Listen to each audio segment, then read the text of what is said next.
Halo, Assalamualaikum warahmatullahi wabarakatuh. Ketemu lagi dengan saya Mustafa di channel Mustafa KR. Nah, video kali ini saya ingin membagikan beberapa cara, yaitu bagaimana cara memilih LPK yang baik atau LPK yang bagus untuk teman-teman bekerja di Korea Selatan di bidang manufaktur di E9 non-skill. Nah, yang pertama adalah ini saya harus garis bawahi dulu ya, bahwasanya di sini saya memberikan sebuah opini yang saya bagi menjadi 10 berdasarkan opini saya, bukan secara akademis atau berdasarkan yang sudah ada analis secara akademis itu. Jadi ini berdasarkan opini saya sendiri ya. Saya bagi menjadi 10 bagian. Yang pertama adalah akreditasi dan reputasi itu penting teman-teman tanyakan ke LPK tersebut. Pastikan juga LPK tersebut memiliki akreditasi yang jelas dan diakui oleh otoritas pemerintah. Ini kenapa penting? Biar teman-teman ada lembaga hukum untuk ada kayak payung hukumnya lah ya. Kalau kita belajar di situ, ya udah itu kan tempat usaha dan ada surat Depnaker dan lainnya. Itulah ya, penting juga. Jadi ya penting ya. Jadi itu harus ditanyakan akreditasi lembaga tersebut. Baik, ada apa tidak? Kalau ada boleh, kalau nggak ada harus dipertanyakan gitu ya. Yang kedua adalah kurikulum. Nah, ini kurikulum juga menjadi perhatian paling penting juga untuk teman-teman karena kan di sini kita harus ujian ya.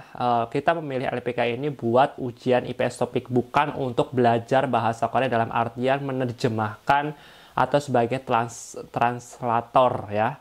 Dalam hal ini kita untuk mengerjakan ujian, yaitu ujian IPS topik diselenggarakan oleh BP2MI dengan soal-soal yang diterbitkan oleh HRD Korea. Begitu ya, jelas, clear. Jadi kurikulum itu kita mengacunya kepada ujian-ujian IPS topik, bukan sebagai translator.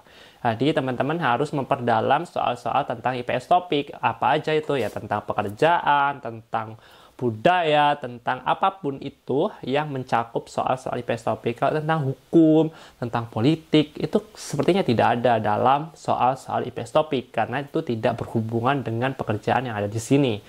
Paham ya sampai sini? Jadi teman-teman harus menspesifikan lagi kurikulum tersebut dan tanyakan kurikulumnya apa aja atau buku apa aja yang digunakan. Sejauh ini yang saya tahu ya, buku-buku yang sering digunakan untuk belajar bahasa IPS topik yang udah di-share BP2MI yaitu 2013 sama 2015 dan yang terbaru yang 2 digit.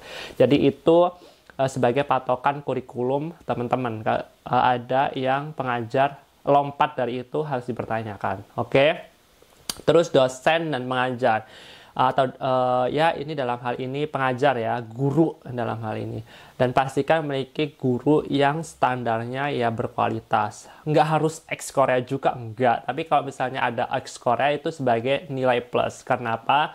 Karena jadi kita bisa bertanya tentang keadaan di sini, bagaimana budayanya, bagaimana cara kerjanya, dan lain sebagainya. Jadi bukan hanya sekedar bahasa atau kita belajar menggali bahasa, tetapi kita belajar tentang pengalaman. Jadi dalam hal ini ya, kalau gurunya berkualitas dan segala macam itu ya nggak masalah menurut saya. Ini parameter kualitas dan nggak kualitasnya itu dinilai dari apa? Dilihat dari kelulusan LPK tersebut dari berapa banyak jumlah mahasiswanya. Misalnya siswanya ada 50, yang lulus itu di atas 50% dari mahasiswa itu udah oke. Menurut saya gitu ya. Ya, kalau menilai guru ya kayak gitu, harus berdasarkan statistik nilai-nilai antara kelulusan dan tidak kelulusan. Oke? Nah, selanjutnya adalah fasilitas atau metode pengajarannya. Nah, ini sama ya, fasilitasnya apa aja yang didapatkan atau disediakan seperti kelas, perpustakaan, dalam hal ini buku, dan media pembelajarannya seperti sound system menggunakan listening dan lain sebagainya itu harus diperjelas dalam hal ini. Takutnya teman-teman masuk LPK tapi fasilitasnya seperti nanti tes skill. Sekarang ada tesnya ada 2 ya. Tes yang pertama adalah tes bahasa, yang kedua adalah tes skill.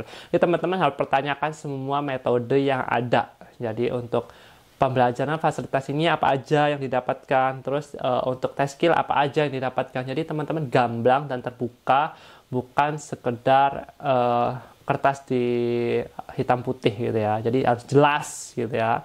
Nah, selanjutnya adalah yang kelima, materi pembelajaran tambahan. Ini mungkin nggak penting, tapi menurutku penting.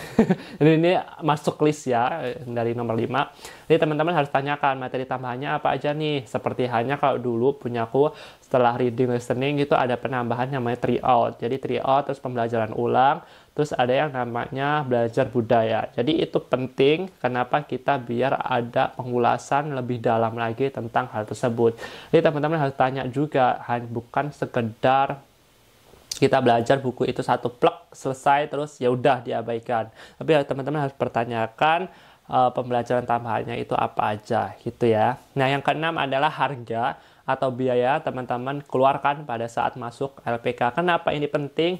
Dan saya harus garis bawahi bahwasanya harus tanya bahwasanya LPK ini bisa mandiri atau tidak, karena dalam hal ini mandiri atau tidak untuk proses setelah lulus teman-teman itu melalui LPK atau boleh lepas dari LPK tersebut. Kalau misalnya teman-teman boleh lepas itu sangat bagus, dan saya rekomendasikan itu untuk lepas dari LPK untuk teman-teman bisa mandiri. Banyak kok kita yang teman-teman mandiri memang sedikit ya repot dikit lah ya, tetapi kan ya is okay lah ya, maksudnya masih bisa. Tapi kalau misalnya teman-teman masuk LPK tersebut ditanyakan, oh nanti pemberangkatannya dalam hal ini ya, walaupun yang memberangkatkan dalam hal ini fasilitasi itu adalah BP2MI, cuman ada LPK yang bilang begini ya, ya udah nanti prosesnya kami bantu untuk penerbangan dan sebagainya. Nah, tanya juga biayanya berapa, itu penting banget.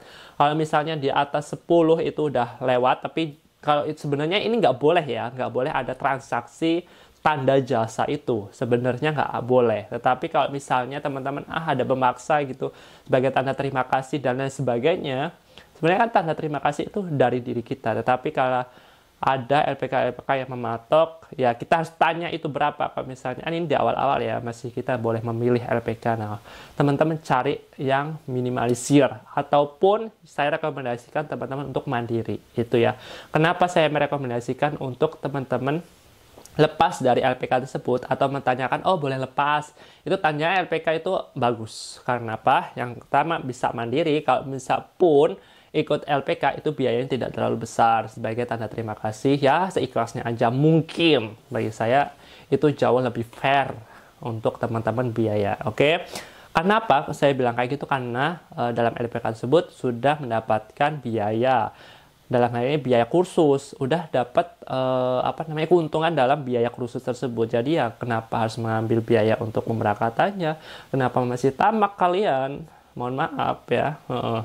Terus yang ketujuh adalah pemantauan kemajuan siswa. Dalam hal ini ya tadi tryout ya. Jadi teman-teman harus memantau bagaimana nih kalau ada nggak tryout tersendiri gitu ya, supaya kita tahu parameter kita sudah sejauh mana untuk menilai kemampuan kita mengerjakan soal tersebut. Jadi teman-teman harus cek juga itu ya. Terus, nah ini penting juga nomor 8, yaitu jaringan alumni. Jaringan alumni ini seperti halnya kita itu orang-orang yang ikut-ikut aja lah gitu ya. Sebenarnya tidak boleh kayak gitu ya. Tetapi kita bisa menggunakan parameter ini dengan secara logika, yaitu dengan cara melihat alumni-alumni yang ada di LPK tersebut. Kenapa kita bisa melihat, walaupun ini secara akademis tidak boleh ya, tetapi kita bisa lihat dari akademis, maksudnya LPK tersebut menurunkan alumni siapa aja. Nah, kita bisa lihat, alumninya berapa orang.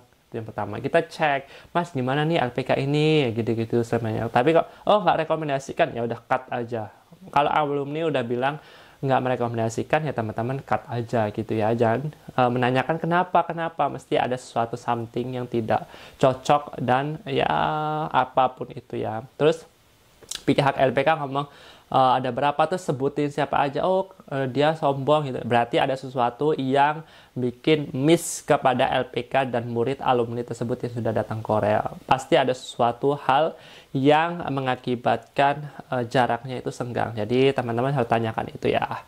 Itu penting itu alumni juga. Terus yang 9 adalah dukungan setelah kursus. Nah teman-teman ini mungkin setelah kursus kan ada jeda berapa gitu. Nah itu ada kayak namanya pemahaman kalau aku lihat ya dari LPK yang saya kunjungi atau saya komunikasikan, ada LPK yang belajar 3 bulan sebelum ujian. Jadi 3 bulan belajar dulu karena belum ada ujian. Jadi nungguan 3 bulan lagi. Misalkan ujiannya 6 bulan setelah teman-teman kursus. Nah 3 bulan kursus. Nah 3 bulan nunggu itu boleh teman-teman berangkat, boleh juga tidak. Itu bagus loh untuk kita pemantapan. Tapi teman-teman harus garis bawahi juga, kita tidak boleh teledor dalam belajar bahasa Korea karena mudah lupanya. Gitu ya. Itu penting buat penambahan kita setelah kursus itu bagaimana gitu ya. Sebelum ujian, sambil menunggu ujian gitu ya. Jadi teman-teman harus tanyakan itu, ada nggak nih tambahan pembelajarannya atau apapun itu. Kalau menggunakan metode tahap-tahap itu ya. Nah selanjutnya adalah persyaratan pendaftaran. Ini penting persyaratan pendaftaran karena apa? Karena teman-teman harus mengecek terlebih dahulu pendaftarannya apa aja untuk masuk ke LPK tersebut, bukan di BP2MI. Kalau kita BP2MI ya jelas lah ya apa aja yang ngedaftarkan, dan nggak boleh dokumen asli untuk ditahan di LPK. Ini penting ya karena ada LPK yang menahan dokumennya teman-teman ke sesuatu LPK tersebut, atau LPK tersebut menahan dokumen aslinya teman-teman dikarenakan nanti di sini aja disimpan, takut hilang dan sebagainya. Nggak boleh, itu ada hukumnya dan ada payung hukumnya. Jika teman-teman itu bisa melaporkan ke pihak hukum atau pihak yang berwajib. Jadi teman-teman harus cek 10 tadi ya, untuk teman-teman ya lebih waspada lah, supaya yang datang ke sini tuh yang nggak terlalu menderita tentang LPK terus. Gitu teman-teman semuanya. Semoga video ini bermanfaat buat teman-teman semuanya, dan semoga ya bermanfaat untuk saya sendiri sih. Semoga yang datang ke sini semakin minimalisir. Saya lihat banyak yang LPK sudah mulai oke lah ya, tapi masih aja nih yang ada yang nakal-nakal lah ya. Ya udah, semoga itu aja videonya. Semoga bermanfaat. Sampai jumpa. Bye bye.